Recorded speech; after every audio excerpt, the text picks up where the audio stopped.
Bonjour à tous, donc nous sommes le dimanche Létaré, c'est le dimanche de la joie. Mais du coup, à quelle joie Dieu nous appelle?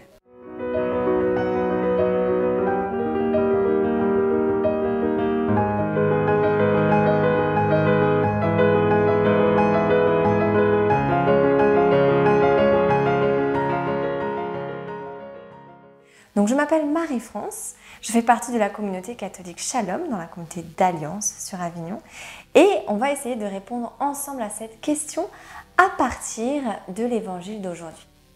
Donc dans l'évangile d'aujourd'hui, on voit Jésus qui répond une fois de plus à des docteurs de la loi, des personnes qui sont ancrées dans un moralisme religieux et dans une vision de la foi qui est très liée aux devoirs et aux obligations. Et là, Jésus va venir complètement les chambouler. Il va raconter une histoire qui est la parabole du fils prodigue. Peut-être que vous connaissez déjà, mais on va la reprendre ensemble. Donc, c'est l'histoire d'un homme riche qui a deux fils, un fils aîné et un fils cadet. Et un jour, le fils cadet arrive et lui demande son héritage. Donc là, je ne sais pas si vous vous rendez compte, mais en demandant son héritage, le fils cadet vient vraiment marquer une rupture avec sa famille, comme s'il venait renier sa parenté, sa filiation. Et chose plus surprenante encore, le père accède à sa requête. Voilà, il décide de laisser son fils partir avec la part qui lui est due. En effet, le père laisse libre son fils de pouvoir faire ses expériences et de pouvoir essayer d'expérimenter une liberté en dehors de lui.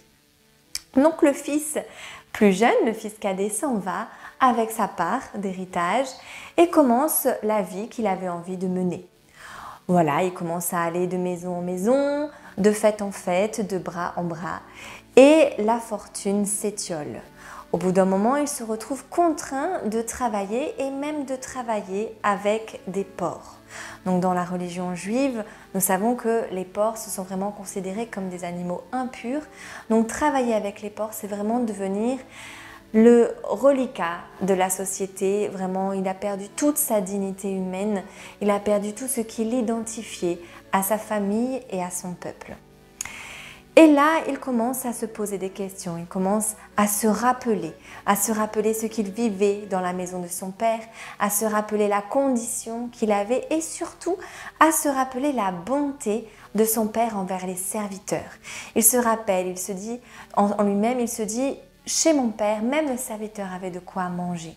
Il n'était pas obligé de manger la nourriture des cochons. » Et donc, il prend cette décision dans son cœur de retourner dans la maison de son père, non plus comme fils, mais comme serviteur. Il fait ce projet-là dans son cœur et il retourne chez lui. Et là, le père, qui guettait son retour, le voit arriver de loin, il se précipite vers lui, le prend dans ses bras. Le fils, il se dit, il reste dans la même dynamique qu'il avait prévue dans son cœur et il commence vraiment à s'agenouiller devant son père et à lui dire voilà, prends-moi comme serviteur. Parce qu'en effet, il y a eu cette rupture, ce reniement. Mais là, le père va plus loin. Il va plus loin, il propose une fête, qu'on vienne tuer le veau gras pour lui, qu'on le revête de beaux vêtements, de belles sandales, un anneau au doigt. Enfin, c'est la fête, quoi. Il a retrouvé son fils qui était perdu. Donc le fils retourne festoyer avec son père et pendant ce temps, le fils aîné qui était au champ en train de travailler entend les bruits, les sons de la musique, les sons de la fête et se questionne. Il se dit mais qu'est-ce qui se passe à la maison? Il rentre et là on lui dit que c'est son frère qui est revenu. Et là, une jalousie commence à pointer dans son cœur. Il commence à se dire, mais comment ça? Moi, je travaille, moi, je suis dans les champs avec mon père. J'ai même supporté la peine de mon père. J'ai supporté l'absence de mon frère. J'ai pris le travail sur moi. J'ai tout porté dans la maison. Et voilà que mon frère revient après avoir dilapidé la fortune et qu'on lui fait la fête, alors qu'à moi, on ne tue même pas un petit chevreau pour que je puisse faire la fête avec mes amis. Et là, le père lui répond, mais toi, tu es toujours avec moi. Il fallait se réjouir parce que ton frère qui était perdu est revenu.